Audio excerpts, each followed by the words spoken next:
హల్లెలూయా.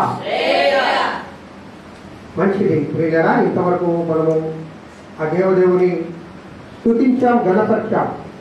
మన స్వరములు ఎత్తి దాదాపు 1 గంట సేపు ప్రభుని ఆరాధన చేశాం. మన దేవుడు అంటాడు కదా, ఇజ్రాయేలు చేయి స్తుతుల పైన నేను ఆశీనుడై ఉంటానని. పరిశుద్ధాత్మ దేవుడు మన మధ్యలో ఉన్నాడు. అందుకు అందరూ దేవుడికి స్తోత్రాలు తెలియదాం. దేవుని యొక్క సన్నిధిని మనం ఇప్పుడు అనుభవించాలి. దేవుని సన్నిధిని మనం అనుభవించాలి. ఎందుకు ఆయన సన్నిధిని మనం వచ్చాం? ఆయన సన్నిధిని అనుభవించడానికి. ఆయన ముఖ కాంతి నాపై ప్రకాశింపజేయదేవా, నీ ముఖ కాంతిలో నన్ను నేను పరిశీలన చేసుకుంటాను అని దేవుని సన్నిధిలో మనల్ని మనం పరిశీలన చేసుకోవాలి. ఇంత గొప్ప అవకాశాన్ని ఆ దేవుడు మనందరికీ దయచేశాడు. హల్లెలూయా. దేవుడి నామం స్తోత్రము. అందరము పైకి లేచి నిలబడి ఆరాధనలో పాల్గొందాం.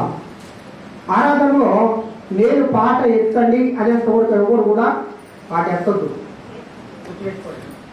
లాస్ట్లో హల్లెలూయా అంటే అందరూ ఆపేయి. ఓకేనా? ఆరాధన కమాండింగ్ లో ఉండాలి, చెప్పినట్టు చేయాలి. అందరూ కళ్ళు మూసుకోండి. ఎవరు కూడా కళ్ళు తెరిచి అటు చూడటం కానీ ఇటు చూడటం కానీ లేకపోతే మాట్లాడడం కానీ తిరగడం కానీ.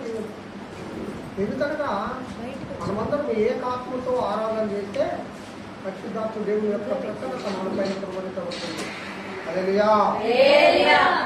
పరిశుద్ధాత్మ దేవుని యొక్క ప్రసన్నతను నువ్వు చూడాలంటే ఏకాత్మతో కళ్ళు మూసుకొని ఆ దేవునే చూస్తూ సిలువ వేయబడిన యేసయ్య మన మధ్యలో ప్రత్యక్షమై ఉన్నాడు. సిలువ వేయబడిన యేసయ్య మన మధ్యలో ప్రత్యక్షమై ఉన్నాడు. కాబట్టి ఆయన ప్రత్యక్షతలో మనల్ని మనం పరిశీలన చేసుకుందాం. హల్లెలూయా. స్తోత్రం. మనము సంకీర్తన భాగాన్ని చదువుకుందామమ్మా. 92వ సంకీర్తన చదువుకుందాం. రాజలక్ష్మి అమ్మ, రాజు మనం చదువునా? నువ్వు చదువుతుండగా వీరు మీతో కలిసి చదువుతారు. 92వ సంకీర్తన.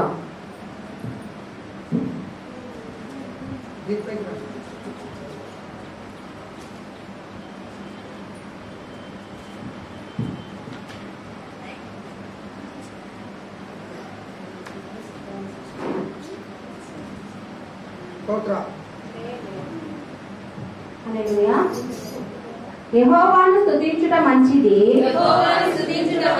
మహోన్నతుడా నీ నామమును కీర్తించుట మంచిది.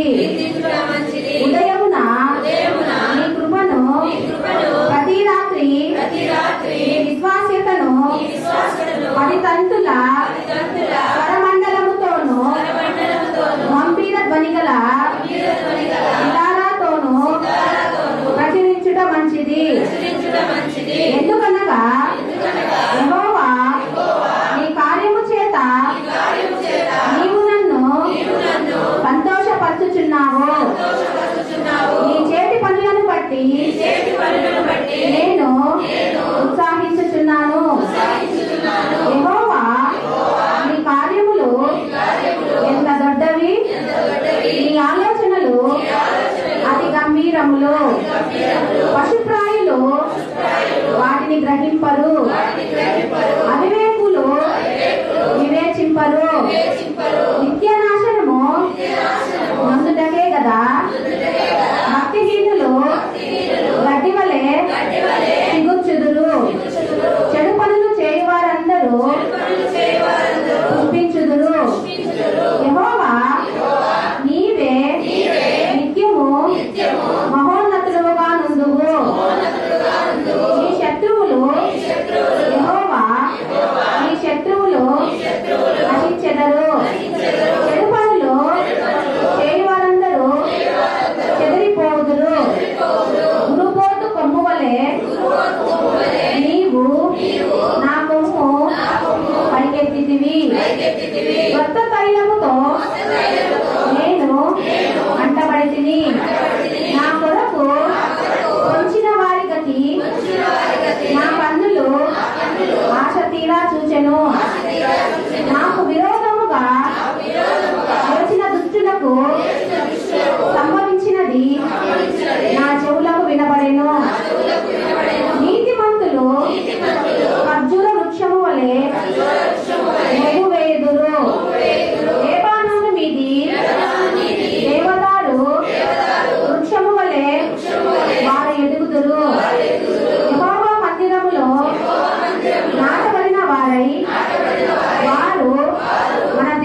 ఆమేన్.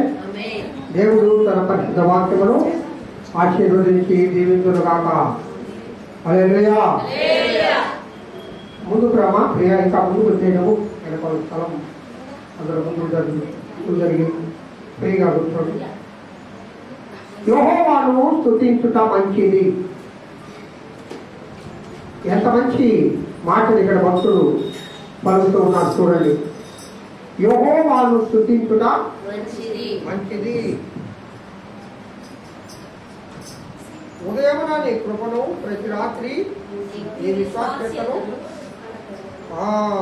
10 తంతుల స్వరమండలముతో గంభీర ధ్వని గల వికారాతోను ప్రచురించుట మంచిది. ఏది మంచిది లోకంలో? ఏది మంచిది లోకంలో?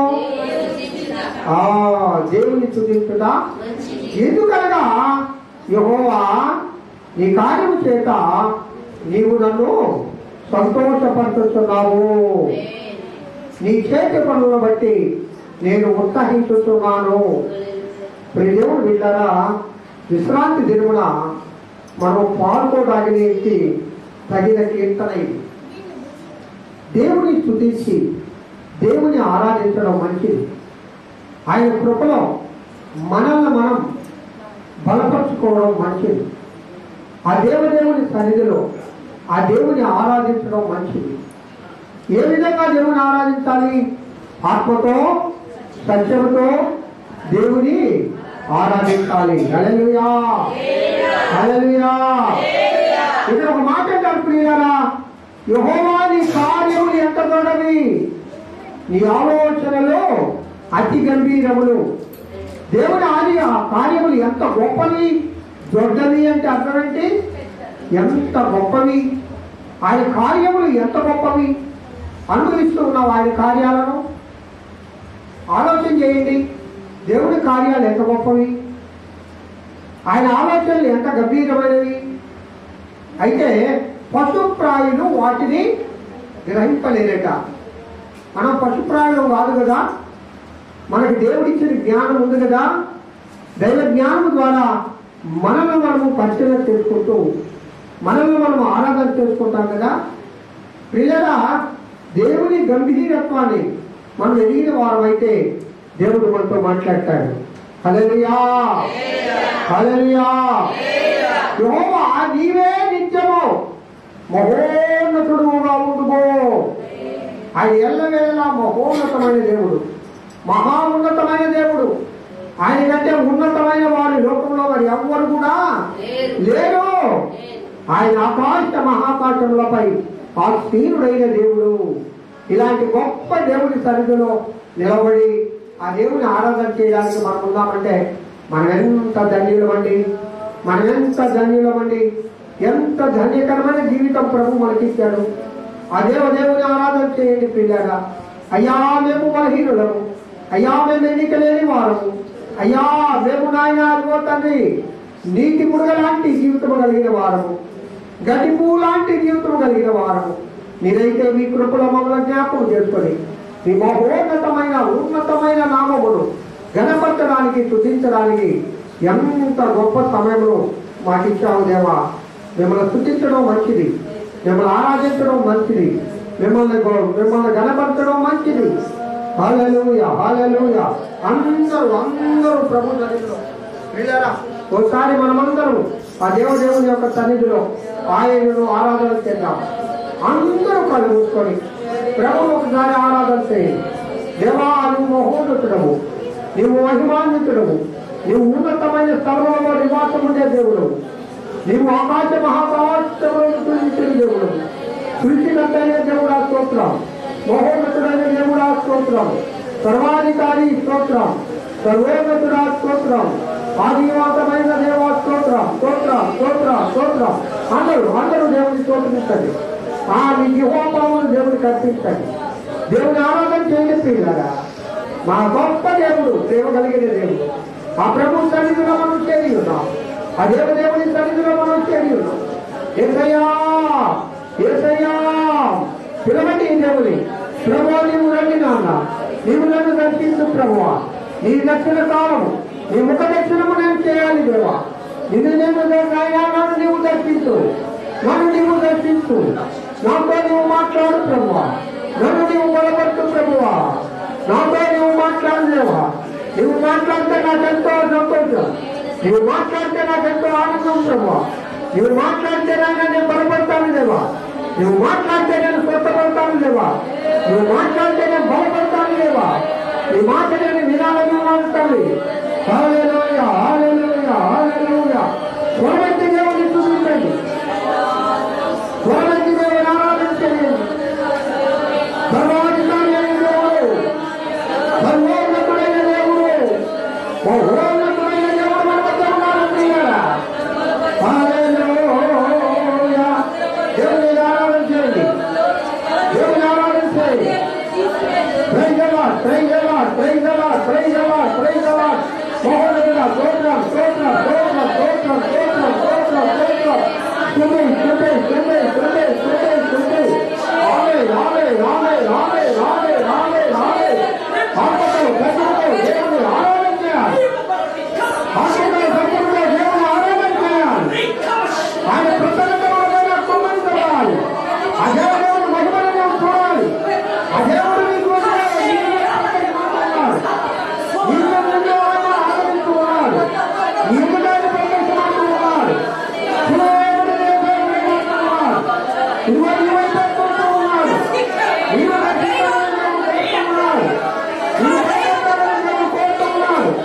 ఈ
దేవుడి బిడ్డల ప్రభు సన్నిధిలో మన అందరూ వచ్చాడు. ఆ దేవుడు మనల్ని ఎప్పుడు దిగుబడలేడు. ఏ విషయంలో కూడా కలవరపడకూడదు, కలవరపడకూడదు, భయపడవద్దు అని దేవుడు చెప్తున్నారు. ఆయన ప్రసన్నతను మనకు చూడాలి.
చూపించండి. ఆయన ముఖ దర్శనం చేయండి. ఏసయ్య పిలవండి. రండి నాన్న, రండి దేవా, నన్ను బలపరచండి ప్రభువా. నీ సన్నిధిలో చేరి ఉన్నాను నాయనా. రండి ప్రభువా, పిలవండి దేవుని. నీ హృదయంలోకి ఆహ్వానించండి. నన్ను దర్శించు ప్రభువా, నన్ను బలపరచు ప్రభువా. దేవుని వందనాలు. దేవా స్తోత్రం, మహోన్నతుడా స్తోత్రం, మహిమాన్వితుడా స్తోత్రం. శక్తి కలిగిన దేవుడు ప్రియులారా,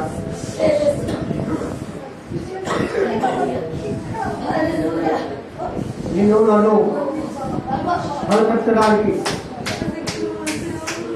మన మధ్యలోకి వస్తున్నాం. ఆయన నీ కూడా ఆలోచిస్తున్నాడు. ప్రార్థన చేయి, ప్రార్థన చేయి. నేను దేవుని లోనాలు బలపడుతున్నాను. నేను బలహీనతలో ఉన్నాను దేవా. అయ్యా నా కుటుంబంలో లోటు ఉంది నాయన. అయ్యా నా శరీరంలో అనారోగ్యం ఉంది నాయన. అయ్యా నా బిడ్డలను దీవించండి ప్రభు. అయ్యా నన్ను దీవించండి ప్రభు. ఈ ముఖ దర్శనం నేను చేయాలి దేవా. యేసుదేవా, యేసుదేవా, యేసుదేవా, యేసుదేవా, దర్శించు, దర్శించు, దర్శించు, దర్శించు, దర్శించు. అది భయపడుతుంది దేవా. అయ్యా నీ ప్రసన్నత నేర్చుకోవాలి దేవా. అయ్యా నీ ప్రసన్నత నేర్చుకోవాలి దేవా. అయ్యా నీ వైపు చూస్తున్నాను నాయనా. నా రెండు చేతులు పైకెత్తి అదే దేవునికి స్తోత్రం చెప్తున్నాం. స్తోత్రం, స్తోత్రం, స్తోత్రం, స్తోత్రం, స్తోత్రం, స్తోత్రం. హల్లెలూయా, హల్లెలూయా, హల్లెలూయా, హల్లెలూయా, హల్లెలూయా, హల్లెలూయా, హల్లెలూయా. జై, జై, జై,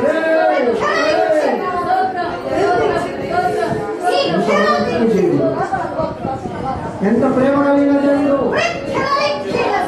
ఆయన ప్రేమకు నీవేమి ఇవ్వగలవు? నీ హృదయాన్ని దేవుడు కోరుతూ ఉన్నాడు.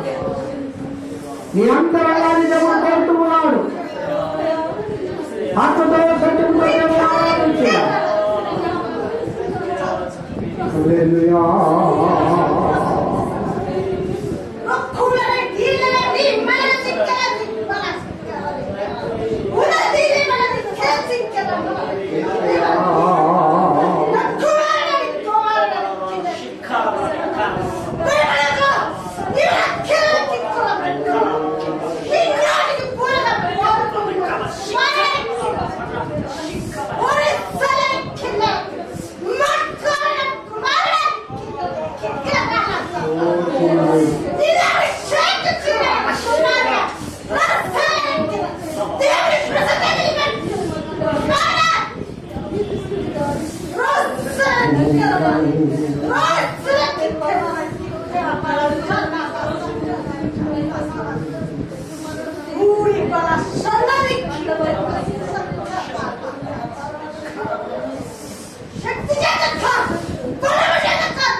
హల్లెలూయా.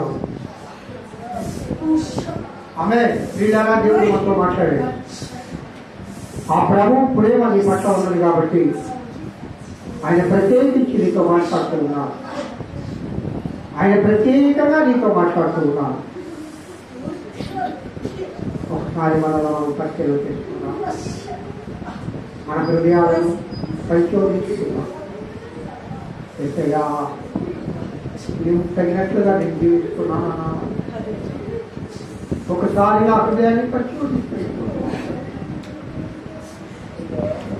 నా హృదయాన్ని పరిశీలించనివ్వా. నీకు కలిగిన పరిశుద్ధత నేను కలిగి ఉన్నానా దేవా? ఒక్కసారి ప్రియుడాని నామానికి స్తోత్రం. యేసయ్యా నీ నామానికి స్తోత్రం. ఇంతవరకు నాయన నీ ఆత్మ ద్వారా మమ్మల్ని బలపరిచిన విధానం బట్టి స్తోత్రం. మమ్మల్ని దర్శించిన విధానాన్ని బట్టి స్తోత్రం. దేవా ఎన్నిక లేని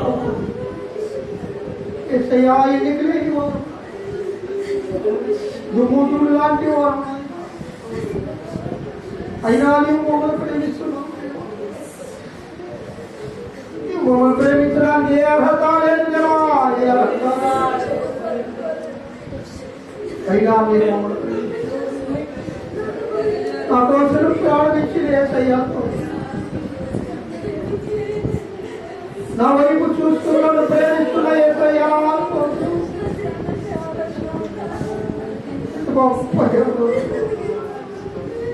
ఎంత ప్రేమమయం నాయన. దయగలిగిన హస్తంతో బిడ్డలందరినీ అభిషేకించండి. నీ ప్రేమ కలిగిన హస్తంతో బిడ్డలందరినీ ముట్టండి దేవా. ఏ బలహీనతతో నీ సన్నిధికి వచ్చినారు నాయన, ఆ బలహీనతలన్నీ యేసునామములో బంధిస్తూ ఉన్నాడు తండ్రి. బలం తండ్రి బిడ్డలను ప్రతివా ఈ బలమైన చేతులను పిలుస్తూ ఉన్నాను. బిడ్డలను దీవించండి దేవా. ఒక్కొక్కరితో మాట్లాడు. బలహీనుడని నీ దాసులను నీ చేతులను తీసుకుంటున్నాను. నన్ను నీ భూమిలో వాడుకోండి దేవా. నీ వాక్కు నా నోట్లోని మాట్లాడు. వచ్చిన ప్రతి బిడ్డను తృప్తిపరచమని యేసు నామములో చేసే వేడుకొలుస్తున్నాను తండ్రి. ఆమేన్. చిన్నమ్మా అందరం కూర్చుందాం.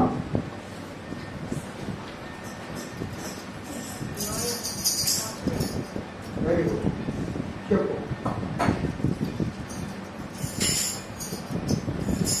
చెప్పు. దేవుని పరిశుద్ధ నామమునకు స్తోత్రం కలుగును గాక. మరి ఎవరైనా చెప్పండి. హల్లెలూయా.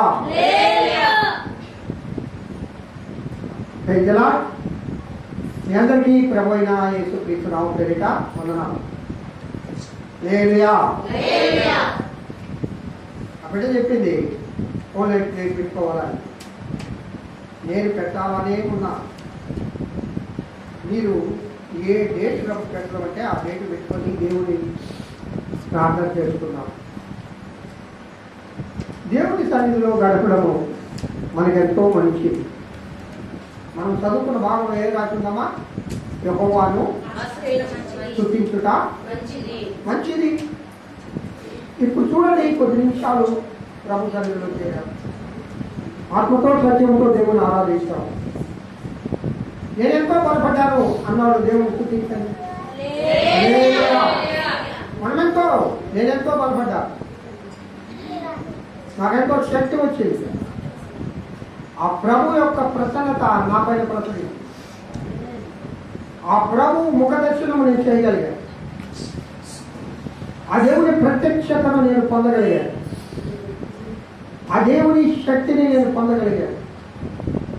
పరిశుద్ధాత్మ దేవుని యొక్క తాకిడిని నేను అనుభవించగలిగినాను.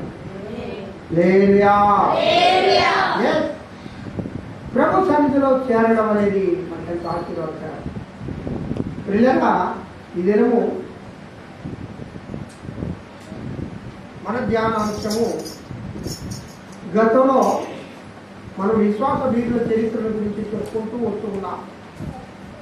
ప్రభు దగ్గర ప్రార్థన చేస్తూ ఉన్నప్పుడు దేవుడు ఈ దినము పదే పదే నాకు ఆలోచన ఇచ్చాడు. ఈ వాక్యాన్ని మన మధ్యలో ధ్యానం చేసుకోవాలి. నేనైతే ఈ దినము మొట్టమొదటిగా ఎవరి గురించి ధ్యానం చేసుకున్నాం? నోవహు. తర్వాత హానోకు, తర్వాత అబ్రహాము, తర్వాత ఇస్సాకు, గత వారంలో యాకోబు. ఈ దినము మోషే గారి గురించి చెప్పుకోవాలి. విశ్వాస వీరుల చరిత్ర చదువుకుంటూ వస్తూ ఉన్నప్పుడు 11వ అధ్యాయంలో మోషే జీవిత చరిత్ర గురించి మనము ధ్యానం చేసుకోవాలి. ప్రభు చిత్తమైతే వచ్చే వారంలో మనం ధ్యానం చేసుకుందాం.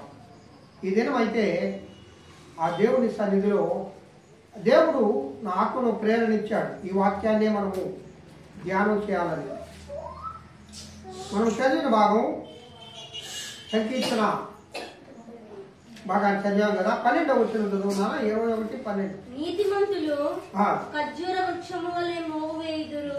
నీతిమంతులు ఖర్జూర వృక్షము వలె మోవు వేయుదురు. లెబానోను మీది దేవదారు వృక్షము వలె వారు ఎదుగుదురు. లెబానోను మీది దేవదారు వృక్షము వలె వారు ఎదుగుదురు. అందరూ నా వైపు చూడండి. అందరూ నేను చెప్పిన మాట పలకండి. నీతిమంతులు ఖర్జూర వృక్షము వలె మొవ్వు వేయుదురు. నీతిమంతులు ఖర్జూర వృక్షము వలె మొవ్వు వేయుదురు. ఎవరు నీతిమంతులు? ఎవరు నీతిమంతులు? యెహోవా దేవుడట ఒక దినముందు ఈ ప్రపంచమంతా పరిశీలన చేస్తున్నాడట. ఎవడైనా లోకంలో నీతిమంతుడు అనేవాడు ఉన్నాడా అని పరిశీలన చేసినప్పుడు ఆయన అంటాడు, ఒక్కడునూ లేడు. ఎవడు లేడట? ఒక్కడునూ లేడు. మరి ఇక్కడ అంటున్నాడు కదా, ఎవరు నీతిమంతుడు? ఆ కాలంలో చూస్తూ ఉన్నాడు. ఆదాము మొదలుకొని విస్తరణ చెందిన తర్వాత భూలోకంలో ప్రజలందరూ అభివృద్ధి చెందుతూ ఉన్నారు. పాపం పెచ్చిల్లిపోయింది. దేవుడు ఆయాసపడుతూ ఉన్నాడు. యెహోవా దేవుడు కష్ట చెందుతూ ఉన్నాడు. ప్రజల యొక్క ప్రవర్తన బట్టి వాళ్ళ యొక్క యథార్థమైన జీవితం వారిలో కనబడలేదు. అయితే ఒక్కడే ఒక్కడు కనిపించాడు నీతిమంతుడుగా. ఆయన ఎవరు? నోవహు. హల్లెలూయా. కాబట్టి నోవహు కుటుంబాన్ని దేవుడు రక్షించాడు. మరి యొక్క కాలంలో హనోకు దేవునితో నడిచాను. ఆయనతో కూడా హనోకును తీసుకుని వెళ్ళాడు. మరి యొక్క కాలంలో దేవుడు లోకాన్ని దర్శిస్తూ ఉన్నాడు. ఊరు అనే ప్రాంతానికి దేవుడు వెళ్ళాడు. ఆ ప్రాంతంలో తేరహు కుమారుడైన అబ్రహామును దేవుడు చూస్తూ ఉన్నాడు. అబ్రహాము దేవుడు ఏడల నీతిమంతుడుగా కనబడ్డాడు. అబ్రహామును దేవుడు దర్శిస్తూ ఉన్నాడు. అబ్రహాము, నీవున్న ప్రాంతాన్ని, నీవున్న స్థలాన్ని, నీకున్న సమస్తాన్ని నువ్వు వదిలేసి నాతో రా, నేను నిన్ను 1000 ఆశీర్వదిస్తానన్నాడు. అబ్రహాము దేవుని నమ్మెను, అది అతనికి నీతిగా ఎంచబడింది. ఎంత మంచి మాట అండి. కాబట్టి ఇక్కడ నీతిమంతుడు ఎవరు? దేవుని నమ్మిన వారందరూ నీతిమంతులే. హల్లెలూయా. చెప్పండి, దేవుని నమ్మిన వారందరూ. అంటే నువ్వు దేవుని నమ్మితే నువ్వు నీతిమంతుడు అంతే. నీ నీతి కార్యాల చేత నీతిమంతుడు కాలేవు. శాంతమ్మ, మన పరిశుద్ధ కార్యాల చేత మనం పరిశుద్ధులమో కాలేము. మనం ఎట్లా నీతిమంతులుగా మారుతాము? అబ్రహాము నీతిమంతుడికి ఎట్లా మార్చబడ్డాడు? దేవుని నమ్మెను, అది అతనికి నీతిగా ఎంచబడెను. హల్లెలూయా. కాబట్టి ఎవరిక్కడ నీతిమంతులు? దేవుని నమ్మిన బిడ్డలు, దేవునికి లోబడిన బిడ్డలు, దేవుని మాట విన్న బిడ్డలు, దేవుని మాట ప్రకారం నడిచిన బిడ్డలు. అబ్రహాము దేవుని మాట ప్రకారం నడిచాడు. కాబట్టి ఆయన ఖర్జూర వృక్షము వలె మొవ్వు వేశాడు. మొవ్వు వేశాడంటే అభివృద్ధి చెందడము. ఆమేన్. ఖర్జూరము అంటే అర్థం ఏంటంటే తామారు అనే అర్థం వస్తుంది ప్రియులారా. తామారు అనగా అందమైనది అని అర్థం. చాలా అందమైనది. ఈ ఖర్జూర వృక్షాల గురించి కొన్ని ఆత్మీయ సత్యాలు మనము ఈ దినము నేర్చుకుందాం. ఖర్జూర వృక్షము చూశారా మీరు ఎప్పుడైనా? ఖర్జూర వృక్షాన్ని చూడలేదా? తల్లి చూడలేదా? సెల్లోనైనా చూసావా లేదా? ఖర్జూర పొడి తింటావు కదా, ఆ చెట్టు చూసావా లేదా? ఎట్లా ఉంటుంది ఆ చెట్టు? ఏ చెట్టు లాగే ఉంటుంది కదా. ఈ ఖర్జూర వృక్షము, ఈత చెట్లు, తాటి చెట్లు, అలాగే టెంకాయ చెట్టు, ఇవన్నీ ఒక జాతికి చెందినవి. హల్లెలూయా. ఇవన్నీ ఒక జాతికి చెందినవి. ఈ ఖర్జూర వృక్షముతో దేవుడు నీతిమంతుడిని ఎందుకు పోలుస్తూ ఉన్నాడు? లెబానోను పర్వతము మీది దేవదారు వృక్షం వలె అభివృద్ధి చెందుదువు అన్నాడు. దేవదారు వృక్షము అంటే దేవుని చెట్టు. అది వృక్షాలలో దేవుని వృక్షము వేది అని అడిగినప్పుడు దేవదారు వృక్షం. హల్లెలూయా. ఈ వృక్షాల వృత్తాంతం దేవుని గ్రంథంలో ప్రియులారా అనేక వృక్షాలు ప్రభు గ్రంథంలో ఉన్నాయి. శ్మశాన వృక్షం కూడా ఉంది, తెలుసా మీకు? ఏ వృక్షం ఉందమ్మా? శ్మశాన వృక్షం. ఇలాగా చెప్పుకుంటూ పోతే చాలా వృక్షాలు దేవుని గ్రంథంలో ఉన్నాయి. దేవుని గ్రంథంలో లేని వృక్షములు మరి ఎక్కడ లేవు. అనగా సర్వము ప్రభువు యొక్క గ్రంథంలో లిఖితమై ఉన్నది. ఇది దేవుడు రాసిన గ్రంథము. హల్లెలూయా. కాబట్టి నీతిమంతుడు ఖర్జూర వృక్షం వలె మోము వేస్తామన్నారు కదా. ఏంటి ఖర్జూర వృక్షంలో ఉండే ప్రత్యేకతలు అంటే ఒక 5 ప్రత్యేకతలను మనం ఇక్కడ ధ్యానం చేసుకోవాలి. ఒక 5 ప్రత్యేకతలు. మొట్టమొదటిది ఖర్జూరము అంటే తామారు అని అర్థం వస్తుంది. తామారు అనగా అందమైనది అని అర్థం. ఈ ఖర్జూర వృక్షం ఎవరంటే నా ప్రియుడైన యేసయ్యకు సూచన. రెండవది సంఘమునకు సూచనగా ఖర్జూర వృక్షాన్ని చెప్పుకోవచ్చు. మొట్టమొదటిగా ఖర్జూర వృక్షము ప్రియుడైన యేసయ్యకు సూచన అంటే 10,000లో అతి సుందరుడు నా ప్రియుడు అని చెప్తోంది ప్రియురా. హల్లెలూయా. 10,000లో నేను నా ప్రియుని గుర్తించగలను అని చెప్తోంది. నిజమా? 10,000 మందిలో నీ ప్రియుని నువ్వు గుర్తించగలవా? ఆయన నువ్వు చూడగలవా? ఆయనలో ఉన్న ప్రత్యేకత ఏంటో నీకు తెలుసా? ఆయన ఎంత అందమైన వాడు. ఇక్కడ అందము అని అంటే పరిశుద్ధతయే. అందము అనగా ఏంటమ్మా? పరిశుద్ధత. హల్లెలూయా. పాపము లేనివాడు, పరిశుద్ధుడు. నేను పరిశుద్ధుడు కనుక ప్రియా ఏమంటాడు దేవుడు? నేను పరిశుద్ధుడు కనుక మీరును, నేను పరిశుద్ధుడిని కాబట్టి మీరు పరిశుద్ధంగా ఉండాలి. నేను ఆత్మీయ సౌందర్యము కలిగిన వాడు, మీరును ఆత్మీయ సౌందర్యం కలిగిన వారుగా ఉండాలి. శారీరక సౌందర్యము వ్యర్థము ప్రియులారా. ఆత్మీయ సౌందర్యము స్థిరముగా నిలబడేది. అల్లి చేద్దామా? ప్రభువా నాకు ఆత్మీయ సౌందర్యం కలిగేది. ప్రియురాలు నల్లనిది శూలమితి, కానీ ప్రియుడు అంటాడు సౌందర్యవతి, సుందరి, పౌరమా. ఎన్ని మాటలు, ఏ విధంగా వర్ణిస్తాడు? ఏంటి అందము? ఆత్మీయ సౌందర్యము. ఆత్మలో సౌందర్యము కలిగిన వాడు నా ప్రియుడైన యేసయ్య. 10,000లో అతి సుందరుడు. ఆయన ప్రత్యేకించబడిన వాడు. ఆయనలో ఉన్న అందము ఒక పరిశుద్ధతే.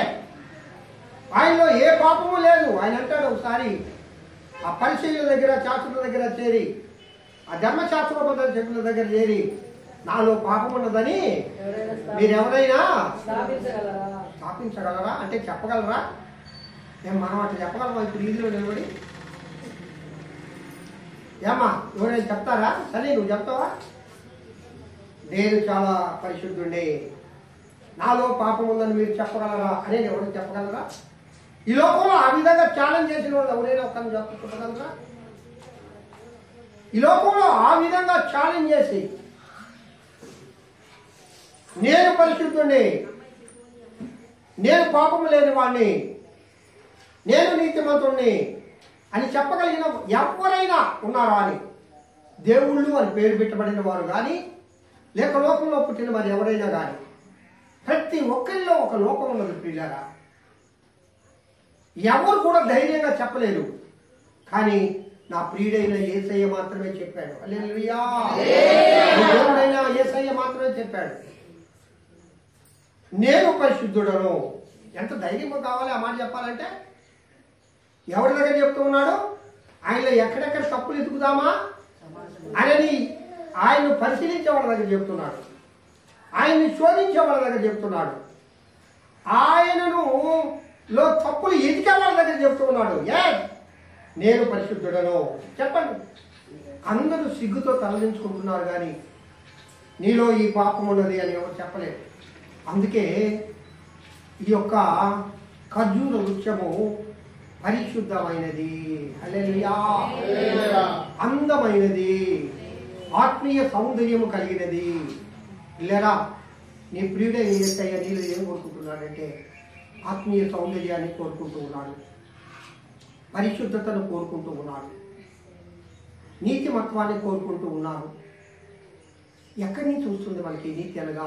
మనము నమ్మాలి, యేసు మీద ఆధారపడాలి.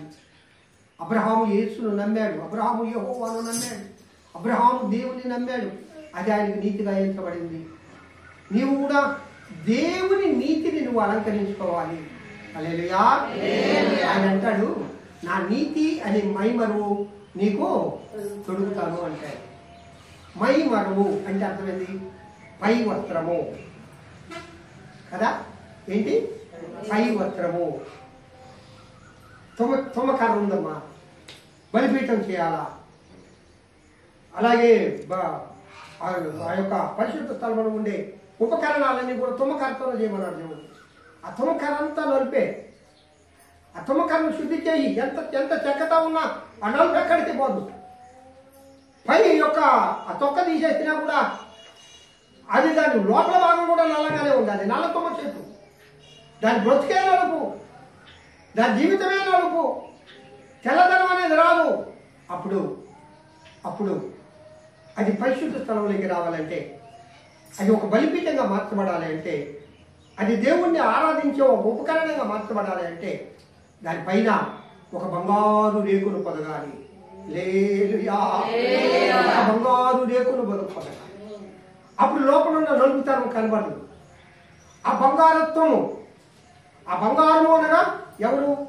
బంగారం అనగా దేనికి సూచన? దైవత్వానికి సూచన. బంగారం దేవునికి సూచన, నలుపు మానవత్వానికి సూచన, తుమ్మకర్ర మానవుడికి సూచన.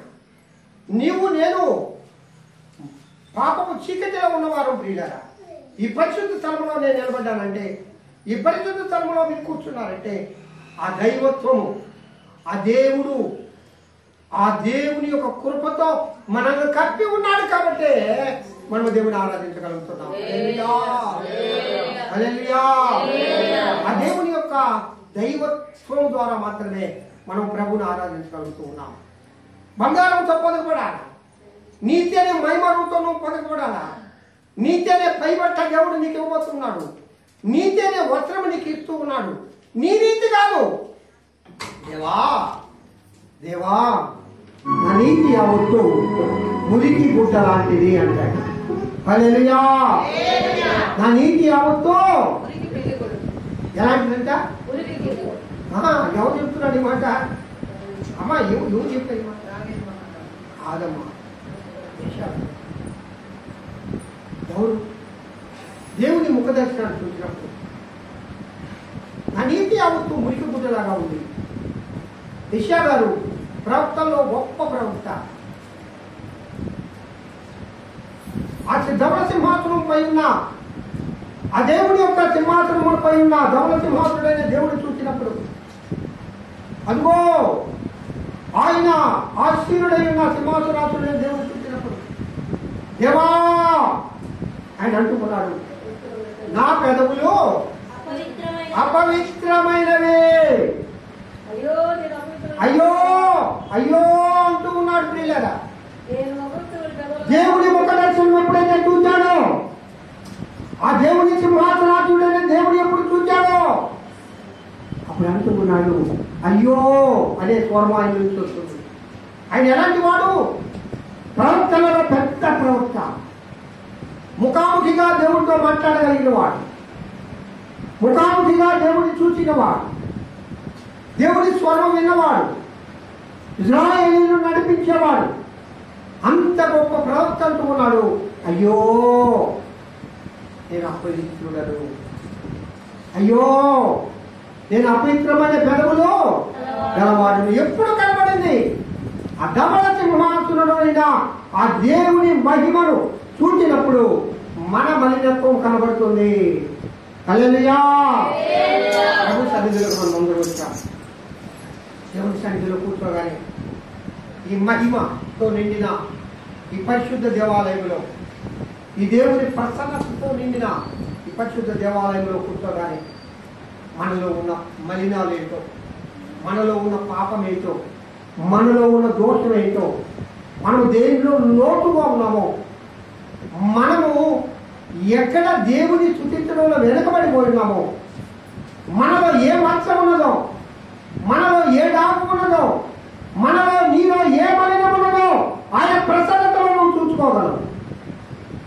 ఆయన ప్రకాశము, ఆయన మహిమలో ఒక్కసారి పరిశీలన చేసుకుంటే నీ హృదయం దేంట్లో తక్కువైందో, నువ్వు ప్రవర్తనలో దేంట్లో తక్కువయ్యావు, నువ్వు దేవుని స్తుతించడంలో ఎక్కడ వెనకబడి ఉన్నావు, నువ్వు దేవుని ఆరాధించడంలో ఎక్కడ వెనకబడి ఉన్నావు, ఎక్కడ వెనకబడిన జీవితం నీలో ఉందో. ప్రార్థనలో వెనుకబడ్డావా? దేవుని ఆరాధించడంలో వెనుకబడ్డావా? దేవుని కంటే లోకాన్ని ఎక్కువగా ప్రేమిస్తూ ఉన్నావా? దేవుడి కంటే లోకంలో ఉన్న వాటి ఎడల ఆశ కలిగి ఉన్నావా? ఇవన్నీ ఎక్కడ కనబడతాయి? ఆయన ప్రసన్నతలో కనబడతాయి. హల్లెలూయా.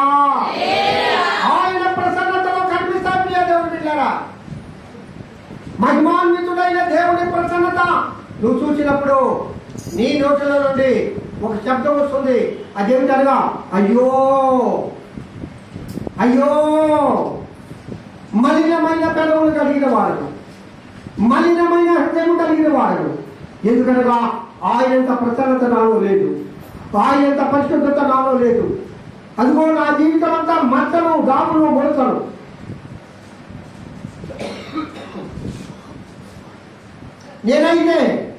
నేనైతే నా దేవుని లాగా లేదు. నా దేవుడు పరిశుద్ధమైన వాడు. హల్లెలూయా. నా దేవుడు 10,000లో అతి సుందరుడు, అతి మనోహరుడు, అతి కాంక్షణీయుడు. హల్లెలూయా. నీ దేవుడు ఎలాగ అతి కాంక్షణీయుడో, నీ ప్రియుడు ఎలాగ అతి సుందరుడో, నీ ప్రియుడు ఎలాగూ 10,000లో ప్రత్యేకమైన వాడో, అలాగే ప్రియురాలు కూడా ఉండాలని దేవుడు కోరుకుంటూ ఉన్నాడు. అవునా కదా? నా ప్రియురాలు ప్రత్యేకమైనది అంటూ ఉన్నాడు ప్రియుడు. నాకెంతో మంది భార్యలు కలరు, నాకెంతో మంది ఉపపత్తులు కలరు, అయినను నా భార్య ఒకటే అని చెప్తూ ఉన్నాడు. కారణం ఏమిటంటే సుందరవతి, సౌందర్యవంతురాలు, ఎంతో ప్రత్యేకమైన జీవనోధారం కలిగింది. ఆ హృదయము నా కోసమే అర్పించింది. ఆ హృదయంలో నేను మాత్రమే సింహాసనాసీనుడుగా ఉంటాను. కాబట్టి నా ప్రియురాలు అతి సుందరవతి అంటాడు. హల్లెలూయా. సౌందర్యవంతురాలు అంటాడు. ప్రియుడే కాదు సౌందర్యవంతుడు, ప్రియురాలు కూడా సౌందర్యవంతురాలే. అందుకంటాడు, నేను పరిశుద్ధుడే కనుక మీరును పరిశుద్ధులై ఉండుడి. హల్లెలూయా.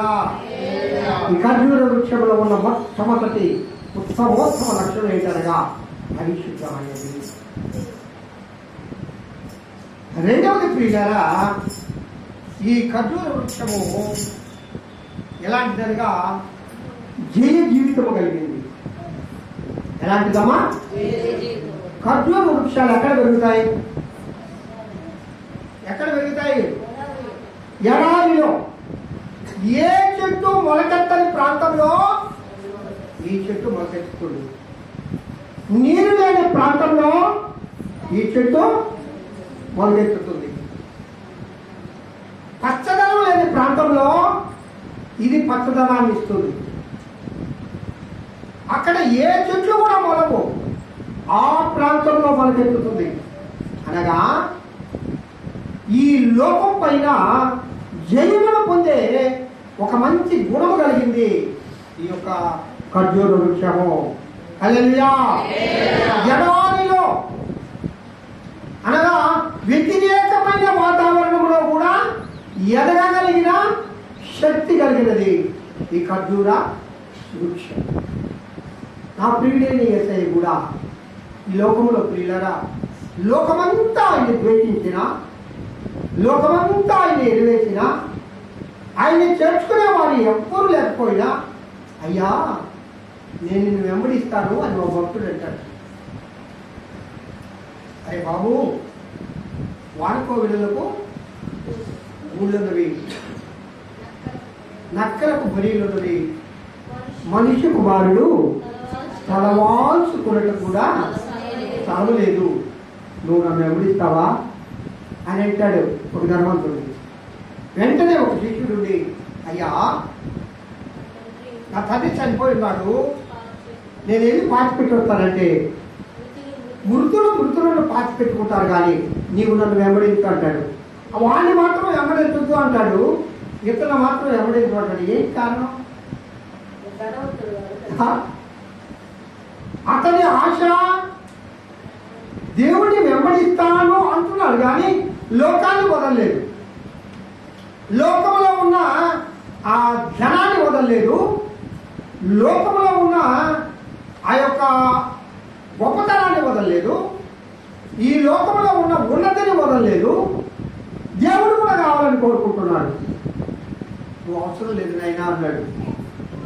ఒకతను అంటాడు, మా నాన్న చనిపోయినాడు అంటే, చనిపోయిన వాడు ఇంటి దగ్గర ఉన్నాడు, మృతులు పాతి పెట్టుకుంటాడు కానీ నువ్వు మృతుడు కాదు, సజీవుడైనా నన్ను వెంబడించేవాడు, నువ్వు సజీవుడు కాబట్టి నువ్వు నన్ను వెంబడించమన్నాడు. హల్లెలూయా.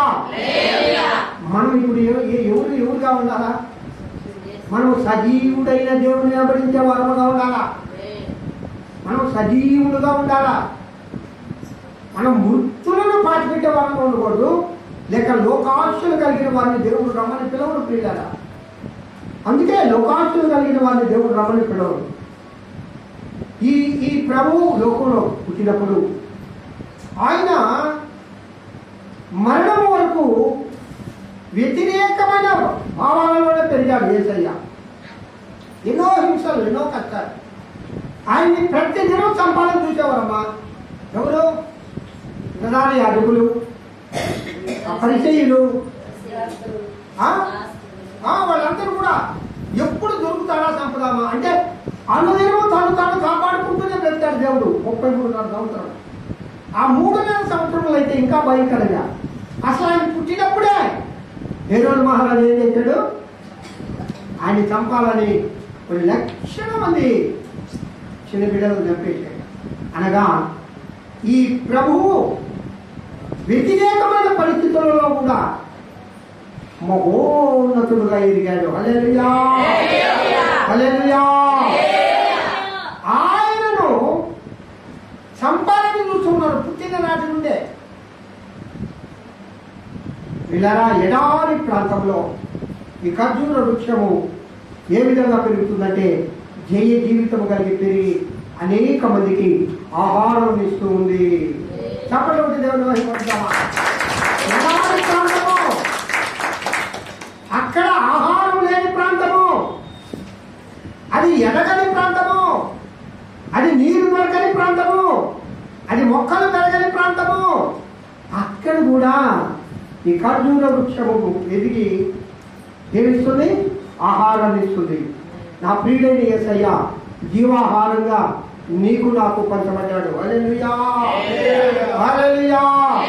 అనేక నిందలు, అనేక శోధనలు, అనేక బాధలు, అనేక కష్టాలు, వ్యతిరేక దిశలు, అవమానాలు ఎన్నెన్నో ఎన్నెన్నో అనుభవించాడు. అయినా కూడా మనకు జీవాహారంగా మార్చబడ్డాడు. హల్లెలూయా. జీవాహారం అనేనే అంటూ ఉన్నాడు మన ప్రభు. ఆ జీవాహారమైన దేవుడు ఎడారి మొక్కగా పెరిగి ఆయన ఆహారాన్ని ఇస్తూ ఉన్నాడు. హల్లెలూయా. ఖర్జూర పండు ఎంత ఆరోగ్యానికి మంచిదో తెలుసా ఏమండి? ఖర్జూరం అనేది ఆరోగ్యానికి చాలా మంచిదట. అది ఎక్కడ పెరిగింది? నీరు లేవు కదా. అది నీరు ఉన్న ప్రాంతానికి తన వేలను చూపించి లోతైన ప్రాంతానికి వెళ్ళి అక్కడి నుండి నీటిని గ్రహిస్తుంది. కాబట్టి జై జీవితము ఇచ్చేది ఈ ఖర్జూర వృక్షం పెరిగే పెరుగుదల. మన ప్రియుడైన యేసయ్య జై జీవితం కలిగిన వాడు. అలాగే సంఘం కూడా ఏ జీవితం కలిగి ఉండాలంట? జై జీవితం కలిగి ఉండాలి. నీకన్నీ అనుకూలంగా ఉంటావమ్మా. నువ్వు బాగా అనుకూలంగా భక్తి చేయడానికి ఇది నీకు అనుకూలమైన ప్రాంతం కాదు. ఇది నీకు ఎడారి ప్రాంతము, ఇది నీకు అరణ్య ప్రదేశము. ఇజ్రాయేలీయులు అరణ్యంలో ప్రయాణం చేస్తూ ఉన్నప్పుడు అరణ్యంలో అన్య వస్తువులు ఉండవు. కానీ దేవుడి యొక్క యాజకుని ద్వారా వారు నడుస్తున్నారు కాబట్టి పగలు ఎండ దెబ్బ తగలకుండా ఆయన దేన్ని ఇచ్చాడు? మేఘస్తంభాన్ని ఇచ్చాడు. రాత్రి ఎందుకు అగ్నిస్తంభం? నీకు వెలిగిదా. నీరు లేని దగ్గర నీరు ఇచ్చాడు. ఆహారం లేని దగ్గర ఆహారం ఇచ్చాడు. ఎర్ర సందర్భం ఎదురొస్తే 2 పాయలుగా తీర్చాడు. శత్రు సైన్యం ఎదురొస్తే ఆయన యుద్ధం చేశాడు. అన్ని ప్రతికూలమే. అయినా జై జీవితం ఎందుకు పొందగలిగారంటే దేవుని దాసుల ద్వారా నడిపించబడుతూ ఉన్నాడు. అనగా దేవుని చేతిలో ఉంటే మనం జై జీవితం పొందేవారము. హల్లెలూయా. నువ్వు జై జీవితం పొందాలంటే నువ్వు దేవుని చేతిలో ఉండాలి. నువ్వు దేవుని బిడ్డగా ఉండాలి. అయ్యో చీకటే, అయ్యో అంధకారమే, అయ్యో నీళ్ళు లేని ప్రాంతమే, అయ్యో ఎర్ర సందర్భం ఎదురొచ్చిందే, అయ్యో ఎన్ని శోధనలు, అయ్యో ఎక్కలేనంత ఎత్తైన కొండ, ఇది నా జీవితంలో నేను ఎక్కలేను, నేను ఓడించలేను, ఇది నేను మనగలనా, ఇక నేను జీవించగలనా, ఇక నేను బ్రతకగలనా అనుకున్న పరిస్థితులలో నీ దేవుడైన యెహోవా నీకు తోడుగా ఉండి నిన్ను నడిపిస్తాడు. హల్లెలూయా. నిన్ను నడిపిస్తాడు. ఎందుకంటాడు? నడిపిస్తాడు మా దేవుడు, శ్రమలోనైనా నన్ను విడువడు.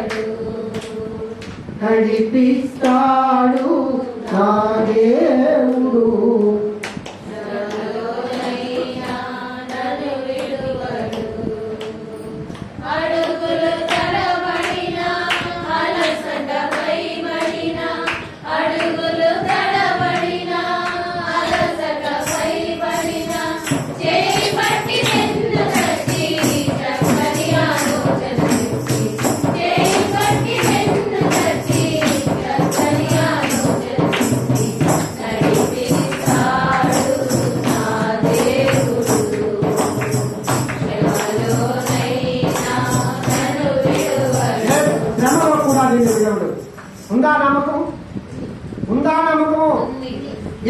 నా దేవుడు శ్రమలో కూడా నన్ను విడవడు. నడిపిస్తాడు. నాకు జై జీవితం ఇచ్చినవాడు నా దేవుడు. దేవుడి పైన ఆధారపడు. దేవుడు జై జీవితం నీకు ఇస్తాడు. ఎందుకనగా నా దేవుడు లోకాన్ని జయించాడు. ఎందుకనగా నా దేవుడు మరణాన్ని జయించాడు. ఎందుకనగా నా దేవుడు సాతాను జయించాడు. ఎందుకనగా నా దేవుడు సాతాను యొక్క తరము చింతకొట్టాడు. నా దేవుడు లోకాన్ని జయించాడు. నేను ఆయన నమ్మాను. నేను కూడా జై జీవితం పొందుతారు. హల్లెలూయా. ఆ విశ్వాసం మనకు ఉండాలి ప్రియులారా. ఈ జై జీవితం పొందింది ఈ ఖర్జూరపు చెట్టు ఎడారిలో ఉండి ఫలాలను అందించి అనేక మంది ఆకర్షించింది.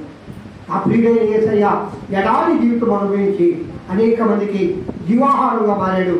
మనమందరం కూడా ఆ జీవాహారాన్ని భుజించి సజీవులుగా లోకంలో జీవిస్తూ ఉన్నాం.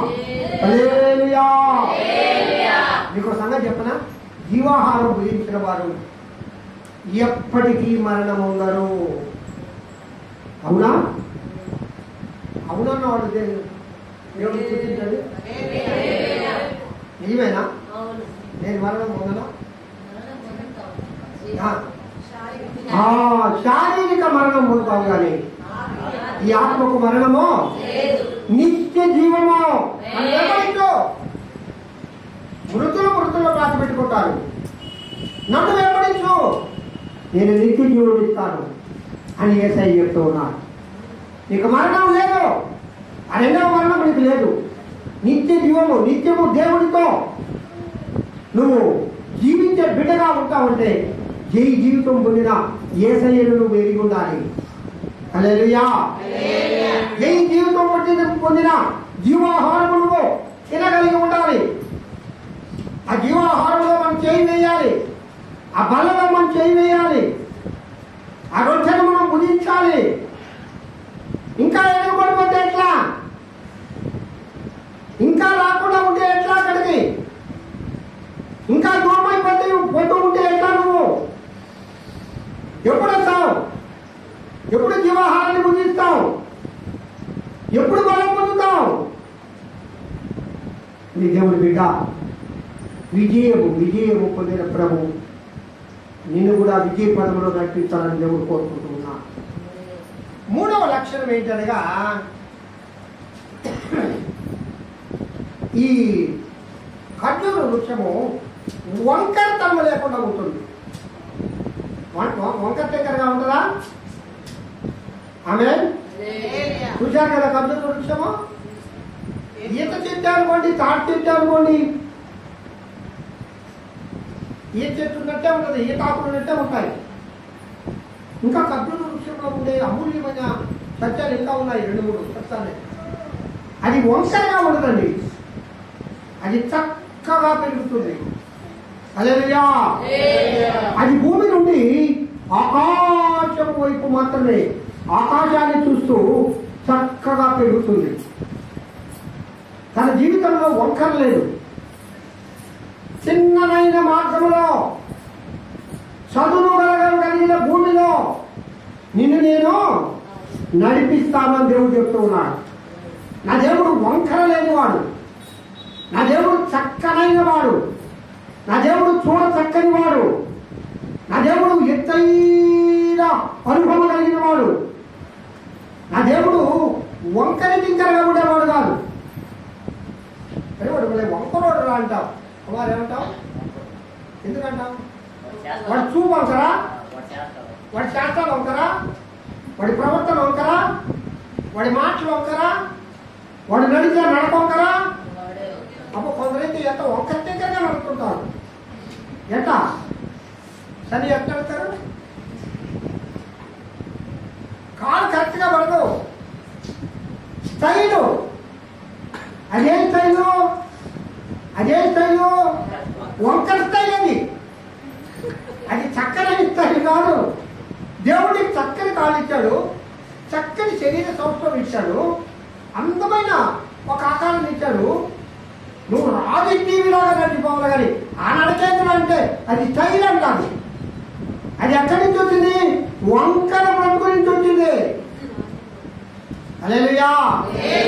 ఎక్కడి నుంచి వచ్చింది? అది వంకర చట్టాల నుంచి వచ్చింది. వంకర తలంపులో చిన్నగా ఎప్పుడైనా ఆలోచిస్తావా? చక్కగా ఎప్పుడైనా ఆలోచిస్తావా? ఎప్పుడు వంకర చూపులే, ఎప్పుడు చెడుగుడ్లే, ఎప్పుడు ఈ వంకరతనం నేర్పింది సాతాను గాడే. సాతాన్ని దేంతో పోలుస్తాం? సాతాన్ని దేంతో పోలుస్తాం?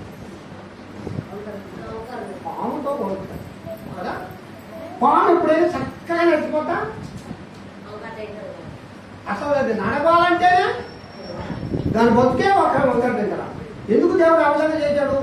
ఒకప్పుడు మంచి కాళ్ళు ఉండేవి, ఒకప్పుడు చక్కగా నడిచేది.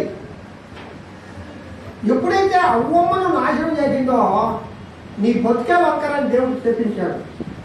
నువ్వెప్పుడు నేలలో పాటి జీవించాలా, మొదటి బతకాల, నీది వంకర బతుకో అని దేవుడు చెప్పించాడు. ప్రియులారా, ఈ అంజూరపు మొక్క, ఈ అంజూరపు చెట్టు, ఎడారిలో పెరిగే ఈ చెట్టు వంకరతనం లేనిది. నా ప్రియుడైన యేసయ్యలో ఏ వంకరతనం లేదు. హల్లెలూయా, హల్లెలూయా. దేవుళ్ళనే కాదు, దేవుని నమ్మిన బిడ్డల్లో కూడా వంకరతనం ఉండకూడదు, వంకరి చూపులు ఉండకూడదు, వంకరి మాటలు ఉండకూడదు. మన బ్రతుకులో, మన మాటల్లో ఒక ఖచ్చితత్వం ఉండాలి. పిల్లరా, నీ మాట ఏ విధంగా ఉండాలి? అవునంటే అవును, కాదంటే కాదు. మనము ఒకరి మెప్పు కోసం మాట్లాడే ఎప్పుడు మాట్లాడకూడదు. ఉన్న విషయాన్ని ఉన్నట్లుగా వాళ్ళు ఊరు అంటారు మన పెద్దలు. ప్రసాద్ ఏమంటారు?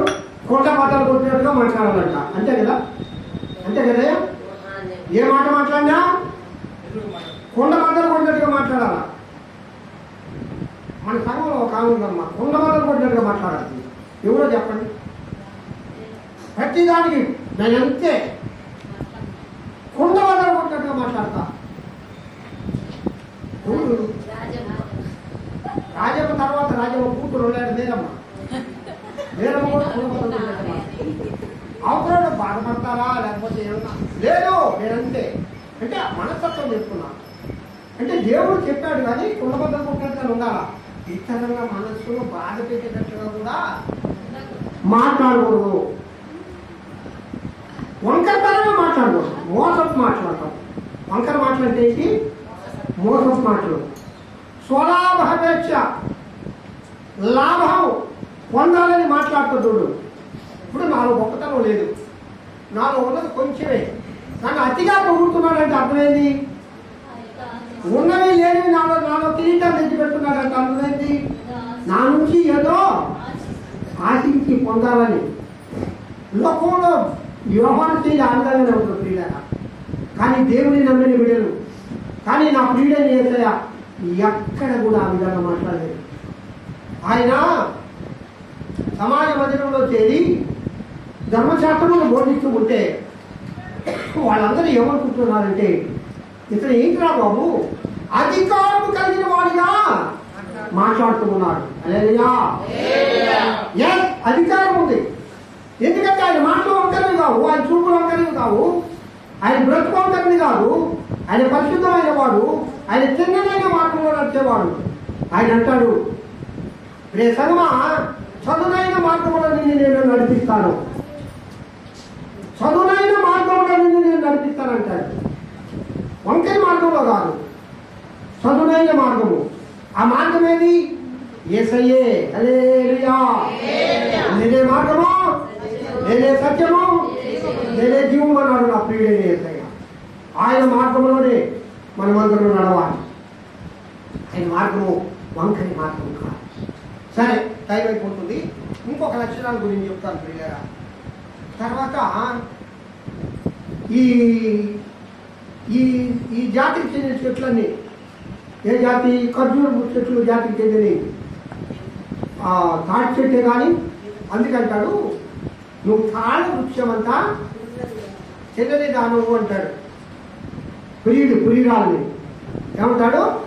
తాళ వృక్షమంతా 5వ అధ్యాయంలో ఉంది పరమగీతంలో. నువ్వు తాళ వృక్షమంతా తిన్నని దానవు అంటే, అనగా నువ్వు చక్కనైన దానవు అంటే ఆకారంలో కాదండి, నీ మార్గములని చక్కనైనవి. నువ్వు వంకరగా తిక్కరిగా నువ్వు నడవు. నీ బ్రతుకే నువ్వు చక్కగా నడిచే దానివి. తాళ వృక్షము అంటే తాటి వృక్షము, తాటి చెట్టు, ఈత చెట్టు, ఖర్జూర వృక్షము, అలాగే టెంకాయ. ఈ చెట్లన్నీ కూడా ఎట్లా పెరుగుతాయి? గుబురుగా పెరుగుతాయా? జరుగుతాయా? జరగవు. ఇవి ఎప్పుడూ ఎత్తుగానే పెరుగుతుపోతుంటాయి. అనగా ఇక్కడ ఆశీర్వాదాలు 2 రకాలు. భూలోక సంబంధమైన ఆశీర్వాదాలు, పరలోక సంబంధమైన ఆశీర్వాదాలు. ఇది ఎత్తైన స్థలాన్నే కోరుకుంటుంది, ఆకాశం వైపు కన్నులెత్తి. అందుకే దావీదు అంటాడు, నేను ఎక్కలేనంత ఎత్తైన కొండకు నన్ను ఎక్కించు ప్రభువా అంటాడు. ఎక్కలేనంత ఎత్తైన కొండ ఏదో తెలుసా? ఎక్కలేనంత ఎత్తైన కొండ ఏదంటే అబ్రహాము ఇస్సాకును బలిగా ఇచ్చిన పర్వతము, మోరియా పర్వతం. హల్లెలూయా. ఆ ఎక్కలేనంత ఎత్తైన కొండను అబ్రహామును ఇస్సాకును దేవుడు ఎక్కించాడు. దావీదు అంటాడు ఆ మాట, నేను ఎక్కలేను ఆయన.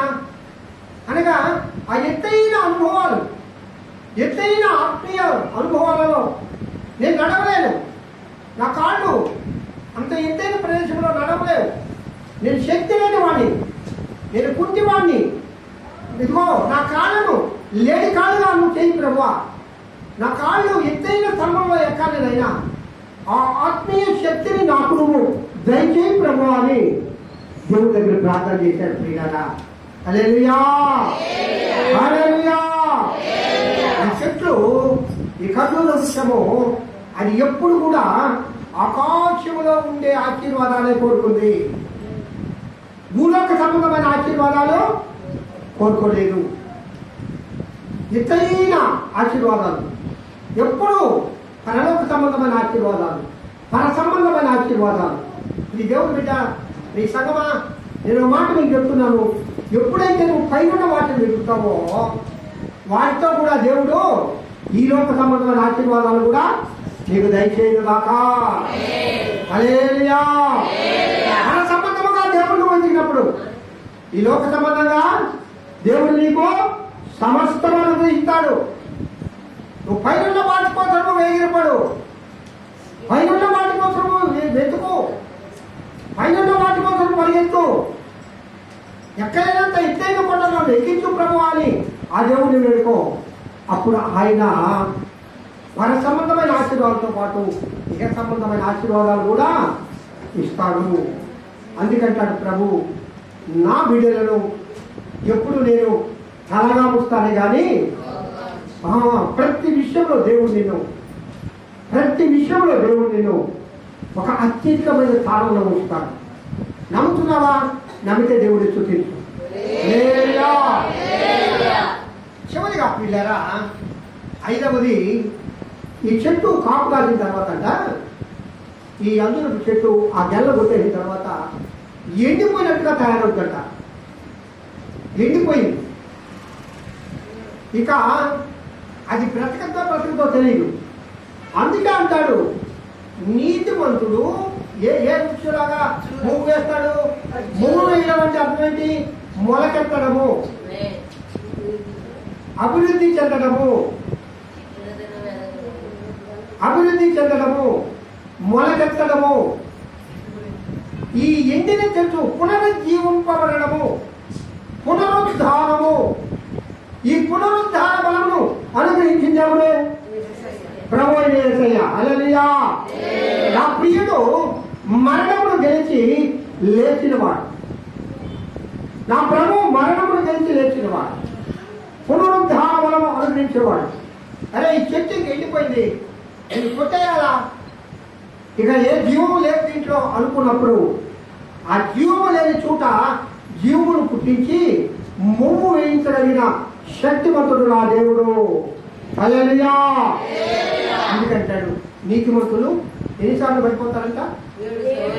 7 మార్లు పడిపోయినా వాళ్ళు లేస్తారు. అదే కారణం ఏంటి? ఆ దేవుడు మువ్వు వేస్తాడండి, ఆ దేవుడు నీరు పోస్తాడు, ఆ దేవుడు ఎండిపోనివ్వడు, ఆ దేవుడు అభివృద్ధి చేస్తాడు.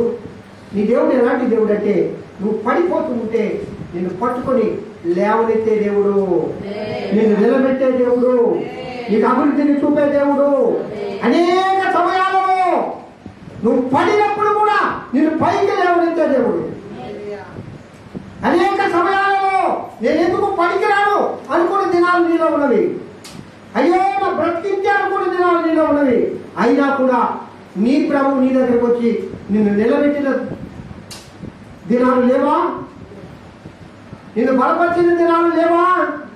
నీవు అభివృద్ధి చేసిన దినాలు లేవా? నిర్జీవమైన నీ స్థితిలో ఉద్యోగమును పుట్టించిన దినాలు లేవా? మొవ్వు వేసే స్థితి.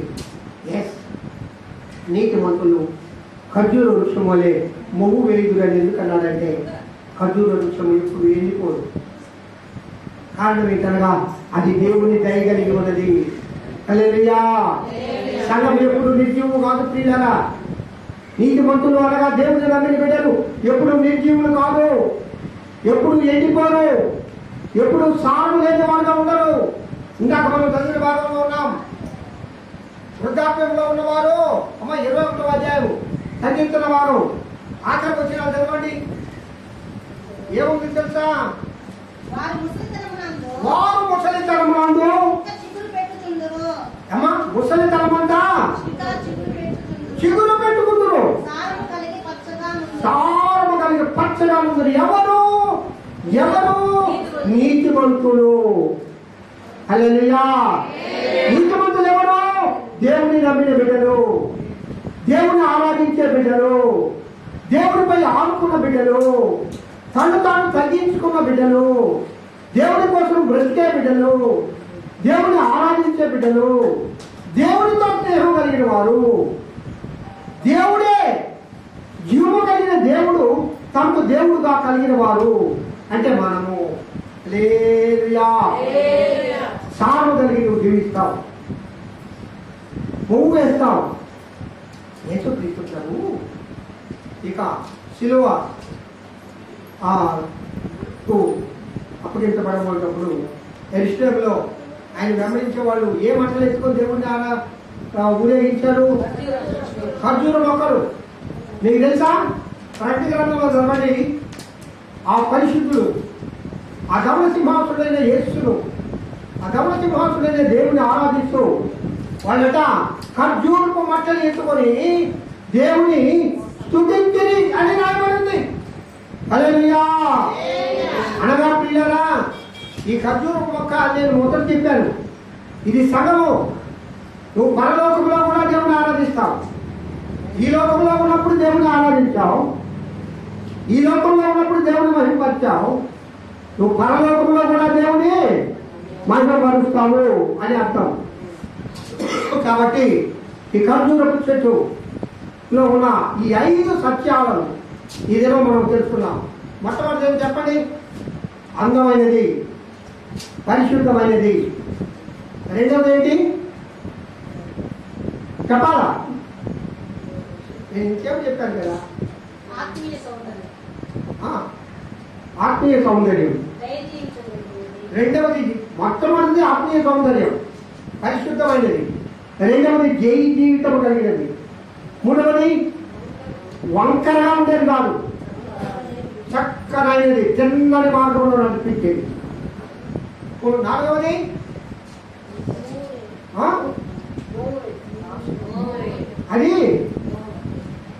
అది నిర్జీవం అనేది, పునరుద్ధాన బలమును అనుగ్రహించేది.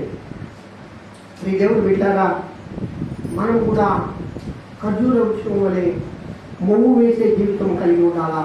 అంటే నువ్వు నీతిమంతులుగా ఉండాలా? నువ్వు దేవుడిని నమ్మిన బిడ్డలుగా ఉండాలా? నువ్వు పరలోక రాజ్యంలో ఖర్జూర మొక్కలు పట్టుకొని దేవుడిని ఆరాధించే బిడ్డగా నువ్వు ఉండాలి అంటే ఈ లోకంలో దేవుడిని నువ్వు ఆహ్వానించాలా?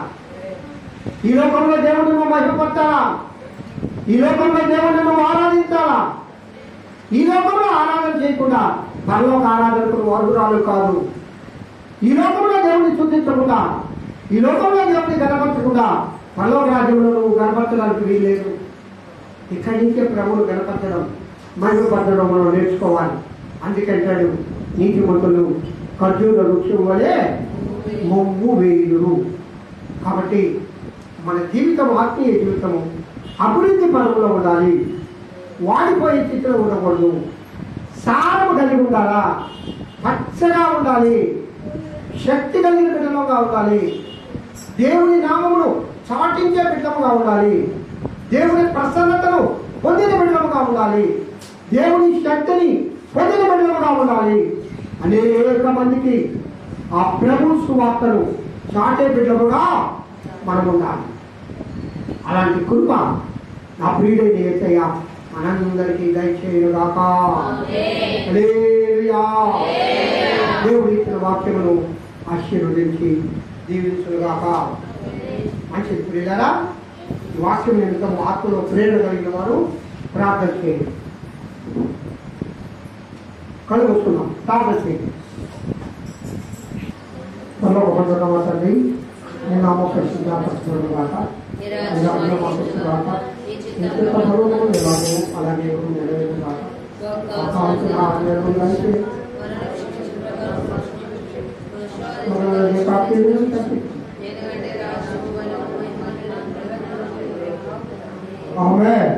మన సరైన దేవుడు నుండి కుమారుడైన యేసుక్రీస్తు నుండి పరిశుద్ధాత్మ నిత్య సహవాసం ఇంతవరకు ఆయన సన్నిధిలో గడిపిన మనందరికీ, సర్వలోక పరిశుద్ధులకు, సార్వత్రిక సంఘానికి, సంఘంలో ఉన్న ప్రతి కుటుంబానికి, అనారోగ్యంగా ఉంటున్న ప్రజలకు, మన గ్రామానికి ఇప్పుడు ఎల్లప్పుడు సదాకాలంతో నడిపించుగాక. ఆమేన్. ఆశీర్వాదం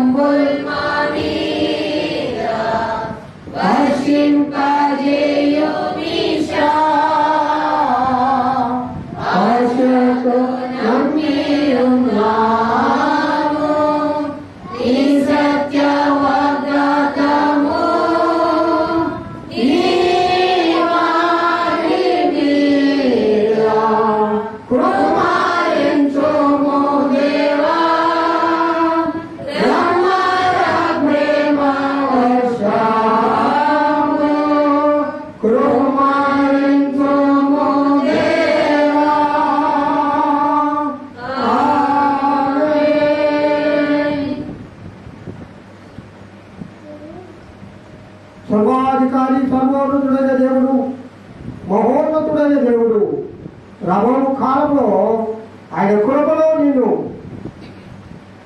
కాచి కాపాడి ఆశీర్వదించుగాక. జరగబోయే కాలమంతా ఆయన కృపాక్షేమములే మన వెంట వచ్చుగాక. ఆయన దక్షిణ హస్తముతో మనల్ని కాచి కాపాడి నడిపించుగాక. ఆమేన్. ఆమేన్.